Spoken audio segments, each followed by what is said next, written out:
तो दोस्तों इस वीडियो में हम जानेंगे गर्भावस्था के 5वें सप्ताह के बारे में। ये एक महत्वपूर्ण चरण है क्योंकि अब आपका छोटा सा शिशु तेजी से बढ़ेगा और अंगों का निर्माण शुरू हो चुका है।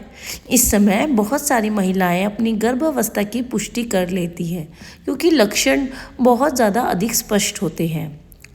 सबसे पहला आज हम जानेंगे भ्रूण का विकास कैसा होगा, उसकी आकार और संरचना कैसी होगी। चलिए, भ्रूण अभी भी एक छोटा सा टैडपोल जैसा दिखता है और लगभग 2 मिमी लंबा हो चुका है। इसे अब एम्ब्रियो कहा जाता है। महत्वपूर्ण इसका विकास कौन सा होता है? देखिए दोस्तों, यहाँ पर हृदय की अगर हम बात करें तो चलिए जाते हैं। इस सप्ताह हृदय बनना शुरू होता है। आपके बच्चे का हृदय बनना शुरू होता है। हृदय धड़कना भी शुरू कर देता है और ये रक्त को पंप करता रहता है। मस्तिष्क और तंत्रिका तंत्र, तंत्रिका ट्यूब मतलब न्यूरल ट्यूब जो शिशु के मस्तिष्क और रीढ़ की हड्डी में विकसित होगी, अब वो बनना शुरू हो जाती है। ये विकास फॉलिक एसिड के सेवन से प्रभावित होता है।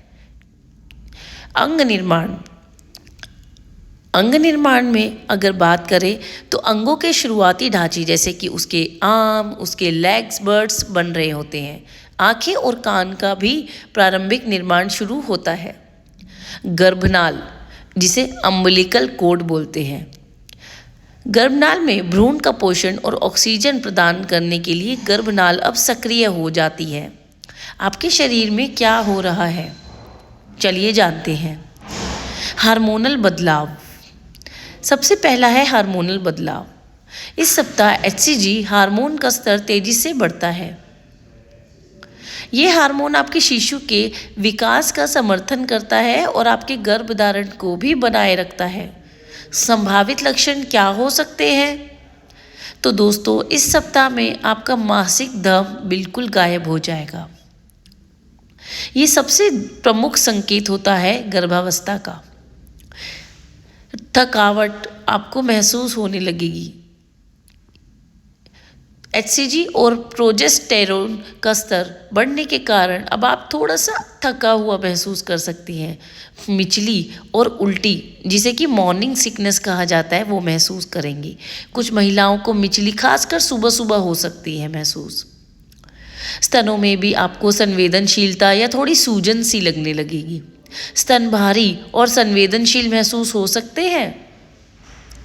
बार बार मूत्र का आना भी इसका एक कारण है। मूत्र का बार बार आना, बढ़ते हार्मोन और गर्भाशय के बदलाव के कारण आपके मूत्र बार बार जा सकते हैं।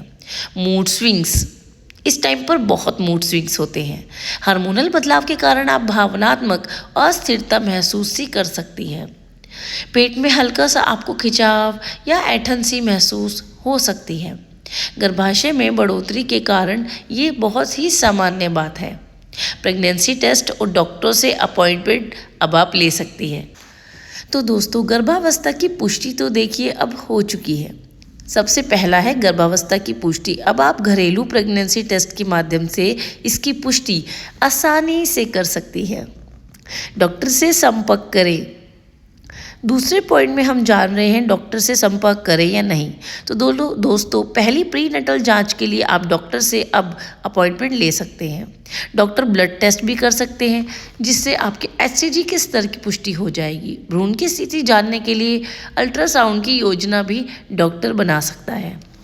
अभी इस वक्त में आपके लिए क्या महत्वपूर्ण है? आहार, सबसे पहला पॉइंट है आहार। फॉलिक एसिड का सेवन आपको ज़रूर करना है क्योंकि ये आपके शिशु के मस्तिष्क और तंत्रिका तंत्र के विकास के लिए बहुत ज़रूरी है। आयरन और कैल्शियम की कमी, आयरन और कैल्शियम पूरा करने के लिए या उसको बढ़ाने के लिए आप आयरन और कैल्शियम ले सकते हैं जिससे कि शिशु की हड्डियों का विकास होगा। प्रोटीन और ओमेगा 3 फैटी एसिड तो आपके लिए बहुत ज़रूरी है। ये शिशु के अंगों और दिमाग के विकास में मदद करता है। ताज़ा फल और सब्जियां बहुत ज़्यादा ज़रूरी है। विटामिन और फाइबर के अच्छे स्रोत हैं ताज़ा फल और सब्जियां, तो इसीलिए इन्हें ज़रूर खाइएगा। और दोस्तों, इस वक्त पर आपको हाइड्रेट रहना बहुत ज़रूरी है। दिन भर पर्याप्त पानी पीना बिल्कुल भी ना भूलें। और रही बात व्यायाम की, तो ये गर्भावस्था के ना होने पर भी आपके लिए बहुत ज़रूरी होता है। बट अगर आप गर्भवती हैं तो हल्के योग और नियमित चलने से भी आपको काफ़ी फ़ायदा होगा। इस टाइम पर क्या करें और क्या ना करें, चलिए मैं आपको बताती हूँ। क्या करें? रोज़ाना फॉलिक एसिड का सप्लीमेंट आपको लेना नहीं भूलना है। आराम करें, बहुत ही अच्छी और प्यारी नींद लें, तनाव मुक्त रहें। तनाव कम करने के लिए मेडिटेशन करें, प्राणायाम करें, गर्भावस्था से जुड़ी जानकारी प्राप्त करें और अपने शारीरिक बदलावों पर ध्यान दें। क्या ना करें, चलिए मैं बताती हूँ। इस वक्त पर आपको क्या नहीं करना। शराब और धूम्रपान से दूर ही रहें। कच्चे और अधपके भोजन से भी दूर रहें। अत्यधिक कैफीन का सेवन अगर हो सके तो बिल्कुल भी मत कीजिएगा। बिना डॉक्टर की सलाह के किसी और दवाई का सेवन ना करें, फॉलिक एसिड और आयरन कैल्शियम के अलावा। भावनात्मक और मानसिक स्थिति की बात करते हैं। गर्भावस्था का ये जो समय है बहुत ही रोमांचक लेकिन बहुत ही भावनात्मक भी होता है। यदि कोई चिंता या डर आपको महसूस हो रहा हो तो अपने प्रिय पार्टनर से बात करें। खुद को शांत, खुद को खुश रखने के लिए उन गतिविधियों पर ध्यान दें जो आपको बहुत ज़्यादा पसंद है। 7वां पॉइंट है, जब डॉक्टर से तुरंत संपर्क करना है। भारी रक्तस्राव या गंभीर ऐंठन अगर आपको महसूस हो रही है, या चक्कर आ रहा है, या किसी भी तरह की बेहोशी आपको महसूस हो रही है, या गर्भावस्था को लेकर कोई भी असामान्य सी स्थिति आप महसूस कर रही हैं, तो आप मिल सकती हैं डॉक्टर से। तो दोस्तों, गर्भावस्था का 5वां सप्ताह शिशु के अंगों की प्रारंभिक संरचना, शरीर के समायोजन का समय है। गर्भावस्था की पुष्टि कर सकती हैं। आहार और अच्छी आदतों को अपनाकर इस सफ़र को और भी स्वस्थ और खुशहाल आप बना सकती हैं।